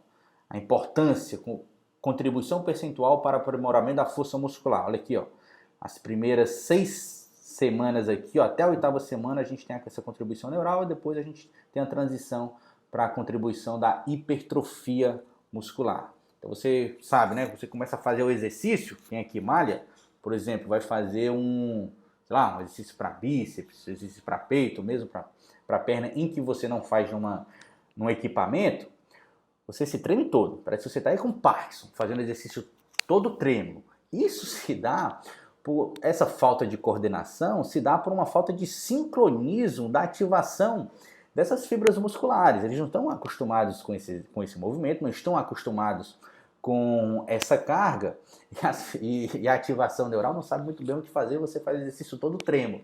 Até que nesse primeiro momento você melhora a sua coordenação, você deixa de tremer e só isso já melhora a qualidade do movimento e a sua força muscular, certo? Então, quando nós falamos de adaptação neural, de controle neural, a gente está falando desses aspectos, Maior eficiência dos padrões de recrutamento neural, então você tem uma ativação neural mais eficiente, você tem uma maior excitabilidade dos motoneurônio alfa, certo? Então você precisa de menos estímulo para ativar esses motoneurônio alfas. Um ponto importante, você tem um aumento da frequência, do número, do sincronismo e do tipo de fibras musculares recrutadas, isso dá nesse primeiro momento. Então esse aumento da frequência, número e sincronização É justamente assim, na hora que você faz suas atividades do dia a dia, na hora que eu pego um copo e levanto para beber água, faço as minhas atividades de escovar os dentes, pentear o cabelo, o músculo do bíceps ele não precisa ativar todas as fibras musculares para isso. Então a ativação neural está diminuta. A partir do momento que eu aumento a carga, aumento o peso, deixo exercícios mais complexos, para conseguir realizar essas demandas, eu preciso que mais unidades motoras se ativem. Eu preciso que mais fibras musculares se ativem. Então você tem um aumento da frequência desses disparos, o número de unidades motoras de fibras musculares e o sincronismo. E além disso, do tipo. Então se eu trabalho principalmente exercícios contra resistência, eu tenho uma prioridade de ativação das fibras do tipo 2. Se eu faço exercícios de endurance, eu tenho uma prioridade de ativação das fibras do tipo 1. Eu vou tendo adaptações específicas nessa ativação. Eu tenho uma inibição dos órgãos tendinosos de Golgi. Vocês vão lembrar que os órgãos tendinosos de Golgi são receptores que estão na junção miotendínea e eles se ativam na tensão muscular. Então, na hora que você gera uma tensão na junção miotendínea, eles são ativados e a resposta deles é de uma inibição autogênica. Então, eles relaxam a musculatura. Isso se dá para evitar lesões musculares, lesões osteotendíneas, ok? E a partir do momento que você não faz exercícios com alta carga, assim, com alta carga eu digo assim, uma carga acima do que você está acostumado, o limiar desses órgãos tendinosos de Golgi, eles estão muito baixos, certo? Então qualquer tensão maior, ele já ativa porque reconhece isso como uma agressão ao músculo, e ele ativa, ele vai relaxar a musculatura. Então você fadiga muito mais rapidamente nesse início do treino, você não consegue executar plenamente as 3 de 10, assim, com uma carga ali moderada. E a partir do momento que você vai estimulando, os órgãos tendinosos de Golgi entendem que esse estímulo, né, não é danoso, potencialmente danoso, então você tem uma inibição dos órgãos tendinosos de Golgi e a musculatura continua trabalhando sem ter essa inibição autogênica. E você vai ter, inicialmente, são recrutadas por fibras com menor estímulo. Então pronto, esse controle neural, como eu falei, inicialmente são recrutadas por fibras com menor estímulos para atingir o potencial de ação. São as fibras do tipo 1, são fibras mais finas e precisam de menor estímulo para gerar uma despolarização. Então esse é o cenário que nós temos de adaptação neural que ocorre principalmente nessas fases iniciais, ali dentro das 8 primeiras semanas, ok? Também a gente tem, quando a gente realiza exercícios anaeróbicos, existe toda uma adaptação metabólica para que tenha para que tenha uma entrega de energia a partir de substratos anaeróbicos. Aqui quando a gente faz exercícios contra resistência. Então a gente vai ter um aumento do ATP, da fosfocreatina, da própria creatina livre e do glicogênio intramuscular. Então são fontes de energia rápida. Então o ATP já está pronto. A fosfocreatina vai se ligar ao ADP, formando ali um ATP que é a unidade ali básica para que se gere energia. A creatina livre para formar a fosfocreatina também e o glicogênio nesse mesmo cenário, certo? Então nós temos o aumento de todos esses substratos necessários para ter uma contração anaeróbica efetiva, ok? Nós temos também uma maior capacidade de gerar altos níveis de lactato, ok? Porque esses níveis de lactato eles se dão pela quebra do glicogênio. Então nós temos maiores níveis de glicogênio intramuscular, mas também um maior nível de enzimas glicolíticas, né, que vão quebrar esse glicogênio. E além disso, os aspectos de adaptação que eu falo neural, mas assim comportamental, vamos falar assim, que envolve a parte psicológica mesmo. O aumento da motivação e tolerância à dor. Então acontece muito no começo do treino, as pessoas ficam muito doloridas, tanto pelo acúmulo do ácido lático, né, porque a dor devido ao acúmulo do ácido lático se dá pouco tempo depois do exercício. Quando a pessoa tem a dor muscular tardia, 24, 48, 72 horas depois, essa dor muscular já não se é pelo acúmulo de lactato. O lactato sanguíneo é rapidamente reabsorvido pelo músculo, ok? Essa dor tardia se dá pelas microrrupturas musculares. Mas mesmo assim, tanto essas microrrupturas musculares tardias e mesmo essa dor durante o exercício que começa a doer pelo acúmulo de lactato, que é altamente ácido, certo? Para o ambiente muscular e causa dor, você se acostuma com essa dor, você aumenta a tolerância a essa sintomatologia e você consegue gerar mais estresse, e isso também é uma adaptação que você consegue expor a cargas maiores ou a exercícios que você consegue fazer um maior número de repetições com uma dada carga, porque além de você ter uma maior capacidade de gerar altos níveis de lactato sanguíneo, você também aumenta a sua motivação e a sua tolerância a esse tipo de dor, ok? E quando nós falamos dos substratos aeróbicos, nós falamos primeiro do aumento do tamanho e número de mitocôndrias, né, que vai se dar toda a cascata oxidativa para gerar energia. Então, isso aqui rapidamente. A primeira adaptação que existe é o aumento da densidade, o aumento do número, o aumento da capacidade metabólica das mitocôndrias, né? Então é a capacidade de gerar ATP aerobicamente com exercícios aeróbicos. Você com 5 a 7 dias já começa a ter essas adaptações, certo? O que é sensacional. E você também aumenta o metabolismo das gorduras, ok?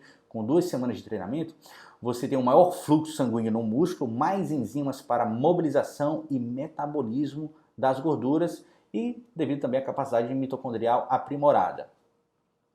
Porque nas fases iniciais, enfim, o organismo não está preparado ali de onde vai extrair essa energia e depois isso também é uma adaptação. Vai entendendo que os carboidratos, vai entendendo que o metabolismo das gorduras são fontes de energias aeróbicas melhores. Então, você vai ter um maior metabolismo das gorduras com o treino aeróbico. Então, quer perder peso? Vamos fazer o treino anaeróbico, muito importante, mas também é interessante colocar treino aeróbico, certo? Metabolismo dos carboidratos, maior capacidade de oxidar carboidratos, isso a gente está falando dos treinos aeróbicos, certo? Isso aqui tudo, esse slide e esse aqui.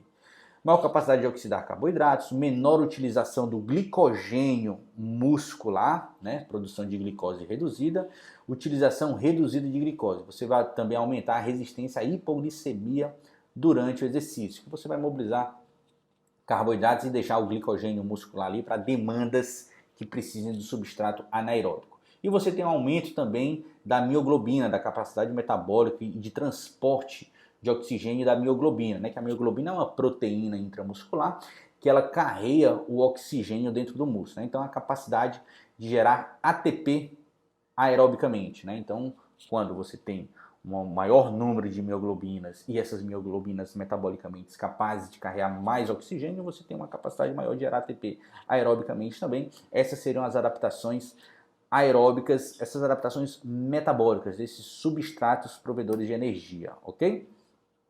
Aí isso aqui é justamente o que eu acabei de falar para vocês, ó, nesse treino aeróbico. Você tem antes do treinamento, ó, a energia total, energia proveniente das gorduras e energia proveniente dos carboidratos. Olha aqui, ó, antes de treinamento. Enfim, você vai ter vai necessitar do mesmo número de energia antes e depois de treinamento. Mas antes do treinamento, você tem principalmente a disposição de energia pela mobilização dos carboidratos, certo? E das gorduras menos. Mas a partir que você, após o treinamento, aqui é carboidratos, né? Certo, após treinamento você diminui a energia proveniente dos carboidratos, por mais que ainda é uma fonte importante de energia. Mas com o treinamento aeróbico, você começa a ter um maior, aqui ó, fonte de energia utilizando o metabolismo das gorduras. Ok? Ó, então, antes do treinamento você utiliza menos as gorduras, depois do treinamento você utiliza mais as gorduras. Nos carboidratos é exatamente o contrário. Você utiliza antes do treinamento mais os carboidratos e depois do treinamento você utiliza menos os carboidratos. Então, meu amigo, perder peso tem que fazer um treinozinho aeróbico aí, viu? Certo. Fluxo sanguíneo, vamos lá. Na hora que nós começamos o exercício, claro que você vai ter ali um aumento da atividade simpática, certo?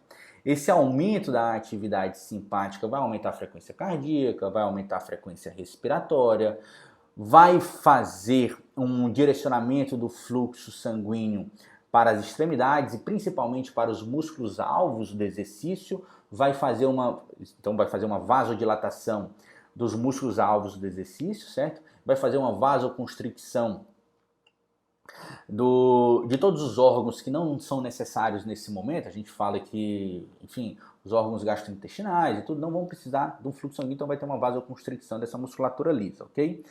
Mas o que ocorre? A atividade simpática, aumentada, ela causa uma vasoconstricção da toda a musculatura lisa. E a musculatura lisa é que envolve intestino delgado, intestino grosso, estômago, pâncreas, enfim. E também envolve as veias e artérias. Aquilo ali tudo é musculatura lisa. Mas isso existe uma vasoconstricção, né, dessas estruturas por aumento da atividade simpática, mas naqueles músculos alvos você tem uma vasodilatação e isso ocorre por uma série de fatores. Então vamos lá. Agudo. Em repouso você tem uma vasoconstricção, certo? Quando a gente está no exercício, né? Você tem a gente tem uma vasoconstricção de toda essa musculatura periférica que não está precisando fazer o exercício, né? Mas a partir do momento que você tem um aumento dessa atividade simpática, você tem barroreceptores no seio carotídeo. E esses barroreceptores, eles são receptores que são estimulados a partir do aumento da pressão, certo? Então, barroreceptores são receptores que eles são estimulados, são ativados a partir do aumento da pressão. Então, na hora que você faz o exercício, você tem um aumento do volume de ejeção pelo ventrículo esquerdo, então automaticamente esses barroreceptores no seu carotídeo são estimulados, certo? E esse estímulo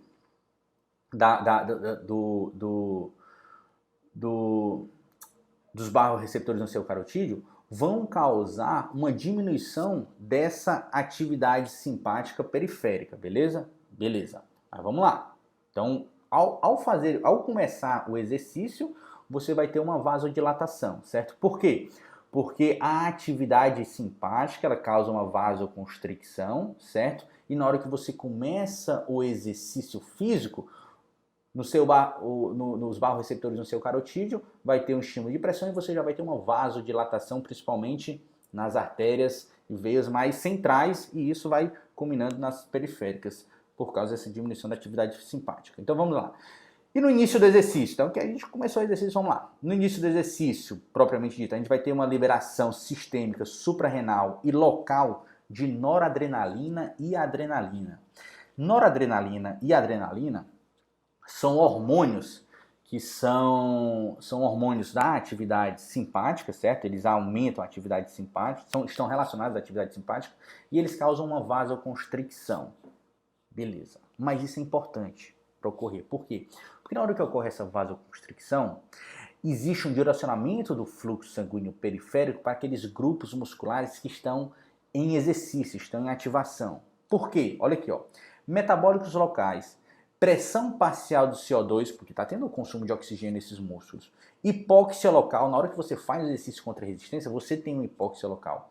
Perda de potássio local, acidificação, que é pelo ácido lático, e liberação de adenosina, vai causar uma vasodilatação, certo? Então, o que é que nós temos?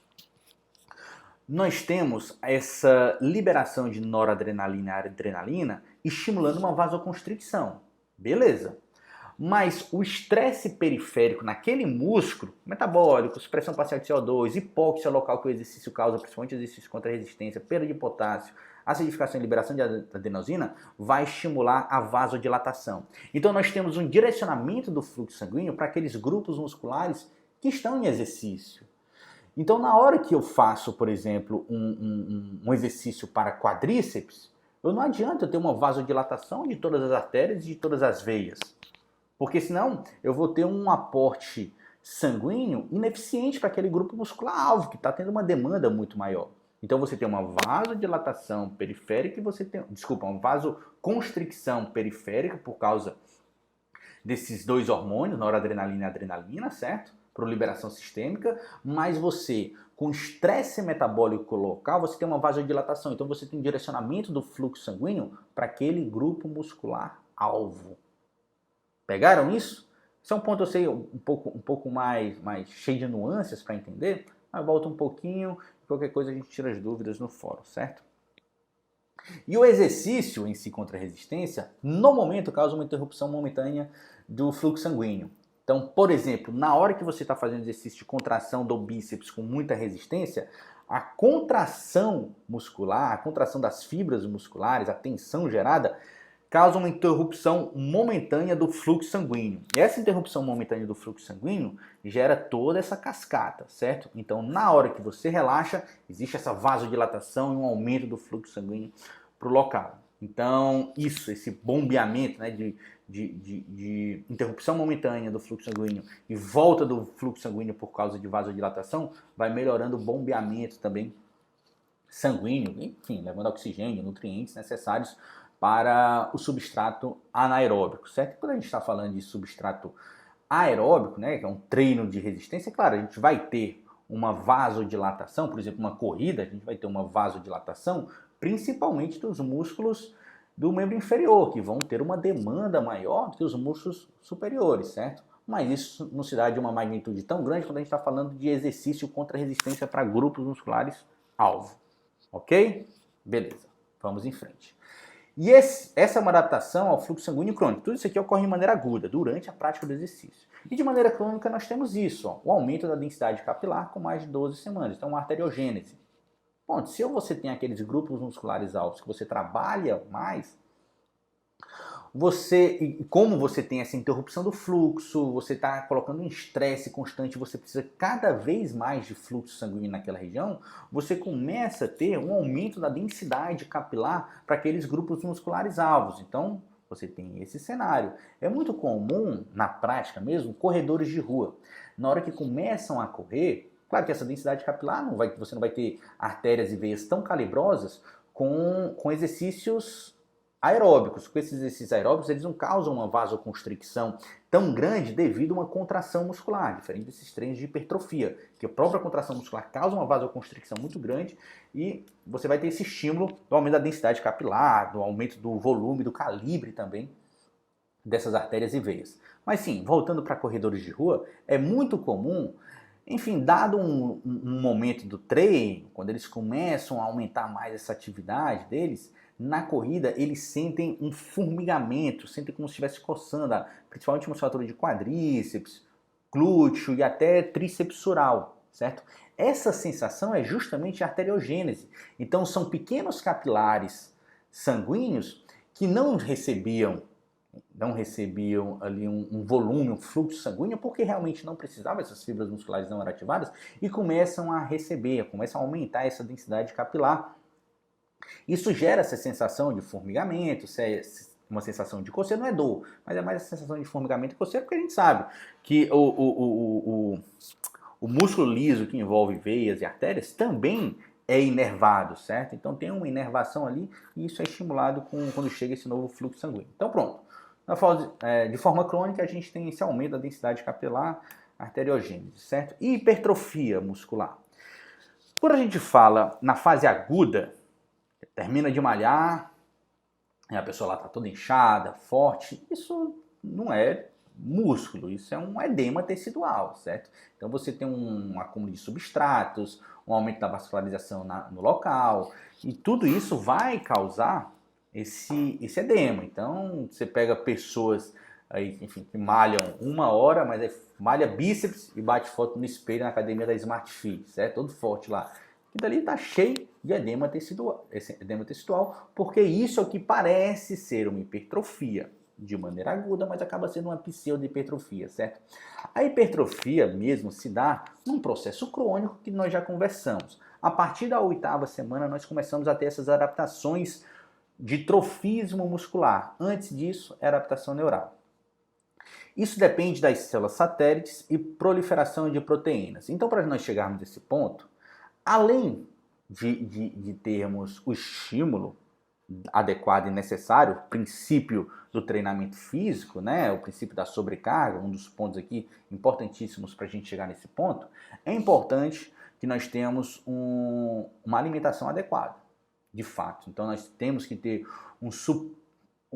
não digo nem um suplemento alimentar, não estou dizendo isso, mas a alimentação ela tem que ter um nível proteico necessário para que tenha assim a formação muscular. O músculo vai ser formado por proteína, então nós precisamos ter uma alimentação rica em proteínas, ok? Ponto. E o outro ponto são essas células satélites, certo? Essas células satélites são células que estão na lâmina basal dos músculos. A lâmina basal ela é justamente entre a fibra muscular e o epimísio. Entre o epimísio e a fibra muscular, nós temos essa lâmina basal. E essa lâmina basal, onde estão essas células satélites? Gabriel, o que são células satélites? Células satélites são células miogênicas. São células ainda indiferenciadas, que a partir de um estímulo, e esse estímulo pode ser esse estímulo vai ser ruptura de fibras.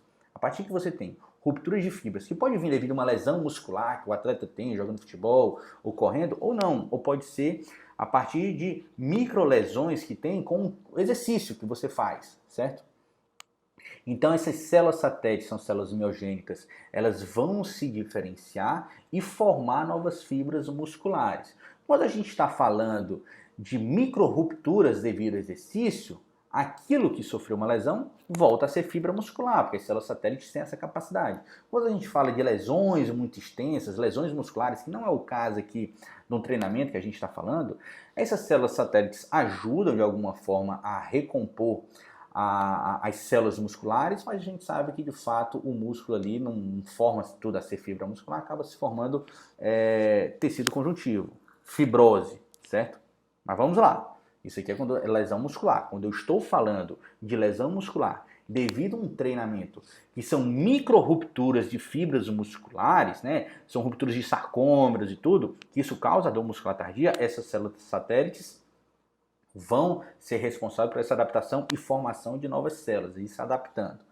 Beleza? Então vamos lá, a gente começa a ter nessa adaptação crônica essas mudanças estruturais. Primeiro, o aumento do número de sarcômeros em paralelo. Então já falei da unidade contrátil de uma linha Z a outra linha Z. Na hora que você vai estimulando, nós sabemos que a capacidade de gerar força muscular de um determinado grupo muscular depende da sua área de secção transversa. Quando eu tenho uma maior área de secção transversa, maior capacidade de gerar força.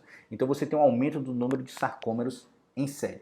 Você tem um aumento da área de secção transversa das fibras de contração rápida e lenta, certo? Então, como eu falei para vocês, se vocês treinarem muito exercícios anaeróbicos, as fibras de contração rápida vão ter adaptações maiores e as fibras de adaptação lenta, claro que elas vão continuar com a densidade capilar, densidade mitocondrial, mas elas começam a se adaptar e também conseguir ter características mais semelhantes às fibras do tipo 2B. Mas elas nunca serão fibras do tipo 2B, mas elas começam a se preparar e ter maior capacidade de gerar energia semelhante às fibras do tipo 2.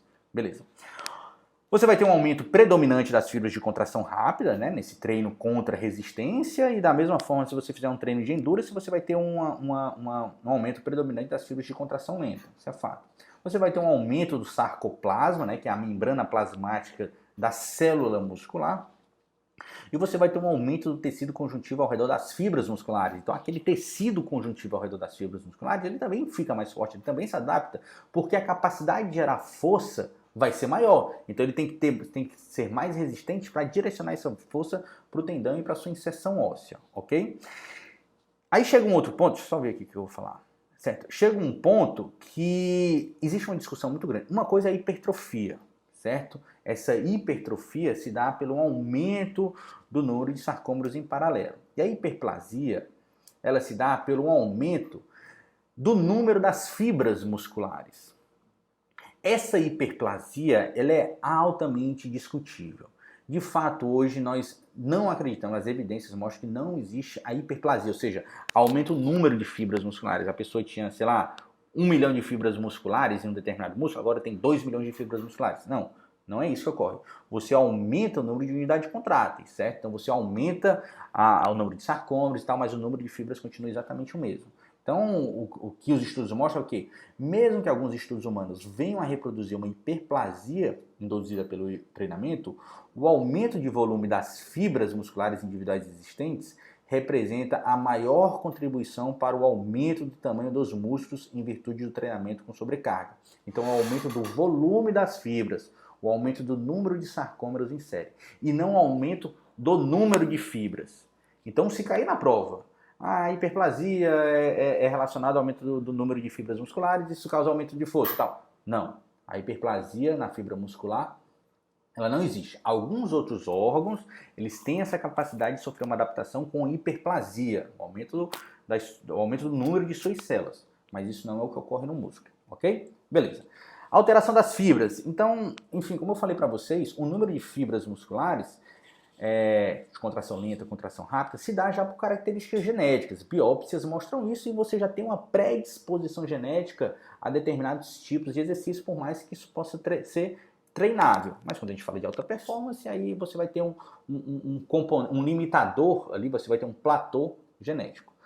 Mas olha que interessante, esses tipos de fibras musculares, eles dependem mais do motoneurônio alfa, que essas fibras, né, que as inerva, do que propriamente da fibra muscular em si. Então foi feito estudos com inervação cruzada, onde pegaram fibras rápidas e fibras lentas. O que é que eles fizeram?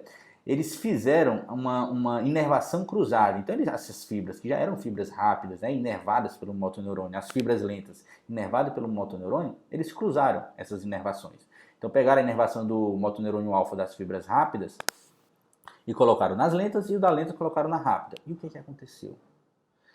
Essas fibras, que antes eram rápidas, elas se tornaram em fibras lentas.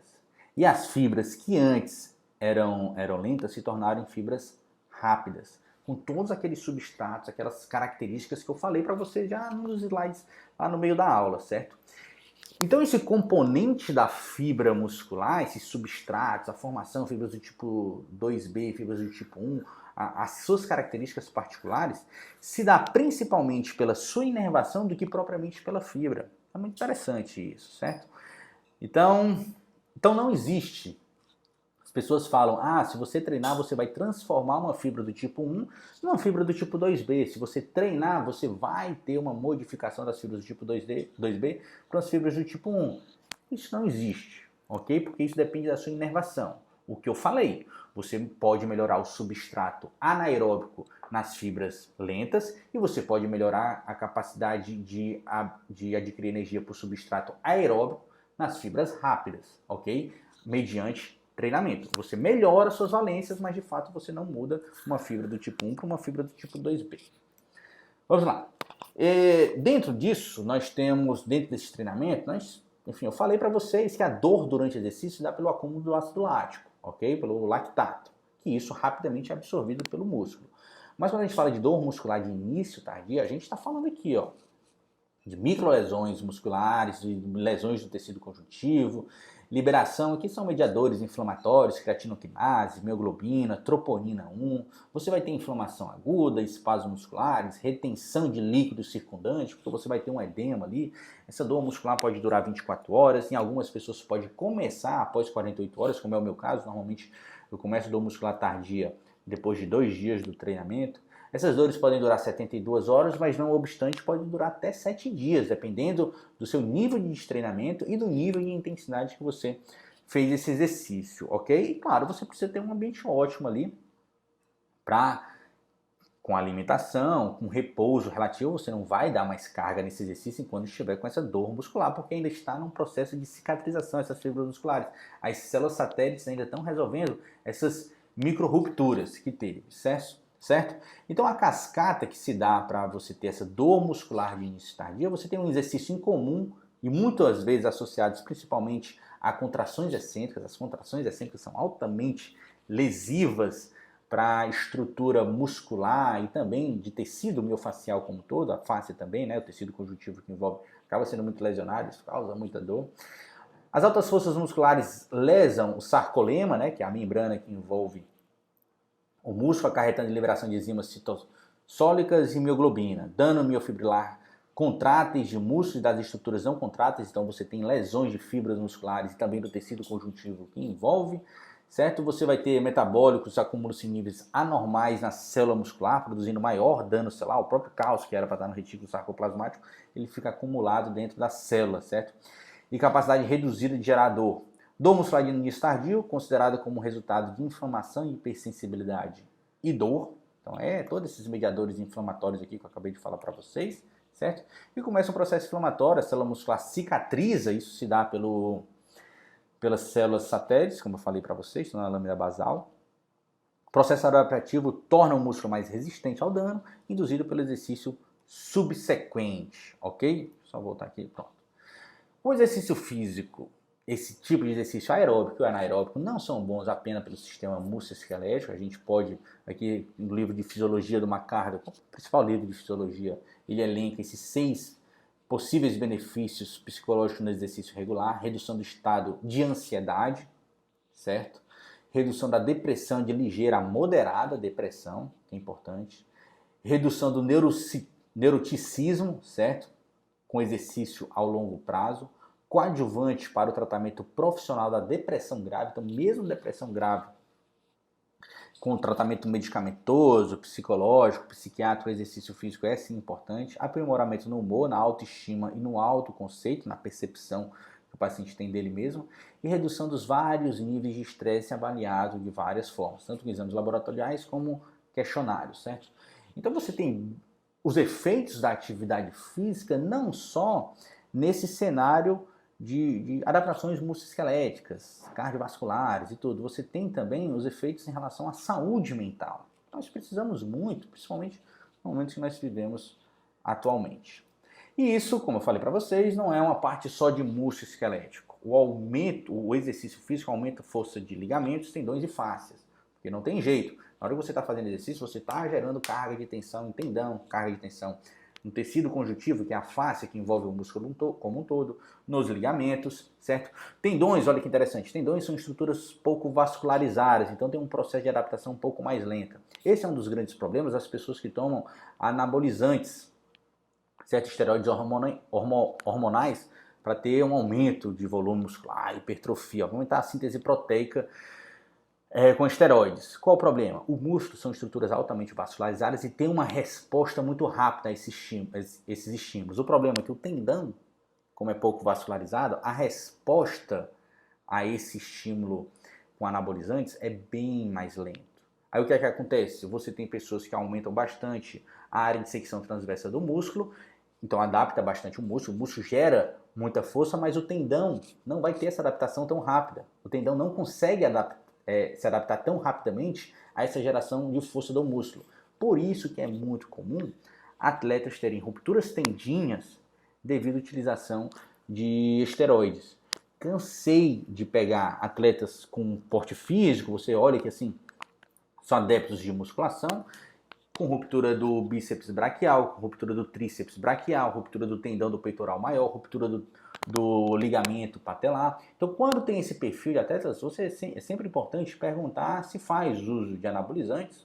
Claro que alguns vão ter coragem de falar que sim, outros vão esconder, mas quando está na terapêutica, vários, de que 70%, 80% dos pacientes que estavam nesse cenário que eu perguntei, eu já tive ruptura de bíceps, tríceps e peitoral, falaram, estava fazendo uso sim. Proliferação de tecido conjuntivo, né, o tecido que vai envolver como todo, poderia estar aqui dentro da face, e aumento da densidade mineral óssea, principalmente em atividades mais longas. Isso é muito bom para aqueles pacientes já que estão no período de menopausa, que as mulheres, né, que estão no período de menopausa, que já tem uma diminuição metabólica, uma diminuição da densidade mineral óssea. O exercício é muito bom e mostra que diminui a osteopenia, diminui osteoporose, para o melhor da densidade mineral óssea nesse perfil de pacientes. Os idosos também é muito importante, tem sempre os riscos de queda, riscos de fratura também. Então os exercícios ajudam também no aumento da densidade mineral óssea, diminuindo esses riscos, ok? Sempre importante. Mas aí tem um problema. Olha aqui, deixa eu ler aqui primeiro em cima, depois eu vou para o gráfico embaixo. A capacidade aeróbica em geral aumenta de 15 a 20% durante os 3 primeiros meses, certo? Então você vai ter uma melhora dentro dos 3 primeiros meses. Mas com um treino intensivo, pode melhorar em 50% durante um intervalo de 2 anos. Pô, você tem uma melhora de 50% da sua capacidade aeróbica, é uma coisa gigantesca, certo? E isso com todos os benefícios que o exercício tem, mas é um treino contínuo. Para mim, exercício físico é para a vida toda, não tem um período terapêutico de exercício. Na hora que o paciente entra num processo de reabilitação fisioterapêutica, a gente começa o exercício físico, tem que deixar claro que é dali, é para sempre. Isso. Terminou o exercício físico no tratamento fisioterapêutico, vai fazer o exercício físico com o profissional de educação física. Se em algum momento tiver alguma dor, algum problema, volta. A gente fica nesse sistema de referência e contra-referência. Por quê? Porque se o paciente para, ele perde tudo. Da mesma forma que a gente demora 2 anos para melhorar todas as nossas capacidades, olha aqui, demora apenas 6 meses para a gente perder tudo de novo. Aquela coisa, você treina, passa um mês sem treinar, você já volta com sua capacidade muito diminuída. Você não consegue colocar o mesmo peso, não consegue correr a mesma distância, cansa com muito mais facilidade, assim é o nosso paciente. Então nós não podemos achar que a gente vai fazer uma intervenção fisioterapêutica ali por 6 semanas, 8 semanas, que ainda está só na fase muito de adaptação neural, início de adaptações ali para o sistema musculoesquelético, vocês ainda vão ter aula do sistema cardiovascular, mas aí achar que terminou o tratamento fisioterapêutico acabou. Não, aí se você parar, tudo isso, o pouco que ele ganhou, ele rapidamente perde e volta exatamente com os mesmos problemas. Então nós temos que ter esse processo de acompanhamento continuado com o nosso paciente. E claro, a gente tem que deixar claro que ele tem que ser assíduo, ele tem que aderir a isso, porque o que você demorou 2 anos para ganhar, em 6 meses você perde tudo. Em 25% do tempo que você demorou para ganhar, você perde tudo. Fiquem atentos a isso, certo? Porque isso é um dos princípios, o princípio da reversibilidade. Se você deixar de dar o estímulo, o seu organismo vai se adaptar, mas vai se adaptar para menos, porque o estímulo está menor, então ele não precisa ter tantas qualidades, já que você não está colocando o organismo num estresse tão grande. Beleza? Então isso é o que a gente espera, né, para a gente começar o nosso processo de alta para os nossos pacientes, que é um paciente que a gente acompanhou no papo, um mês de pós-operatório, foi uma hipotrofia importantíssima do quadríceps, e aqui com todas as adaptações necessárias. Aqui eu espero que esse aumento de força se transfira numa melhora da função do paciente, da qualidade, retorno às suas atividades esportivas, e a gente faz questionários para isso. E um dos pontos centrais que é muito importante nós discutirmos cada vez mais, e é um termo que, vou ser bem sério, descobri há pouco tempo, não tinha muito tempo de formado, não tinha pouco tempo de formado, quer dizer, é o termo dinapenia, porque a gente fala muito do termo sarcopenia, que a sarcopenia é a diminuição da massa muscular, seria uma hipotrofia muscular, e essa sarcopenia é muito falada com um efeito desenvolvedor de várias doenças, com risco de mortalidade, morbidade, certo? Como aquele exame de ressonância magnética que eu mostrei para vocês da atleta, da idosa sedentária e a idosa triatleta. Mas o termo que pega muito hoje é a dinapenia, e esse foi um estudo feito tanto em Londres, em parceria Londres, com aqui pesquisadores do Brasil, certo?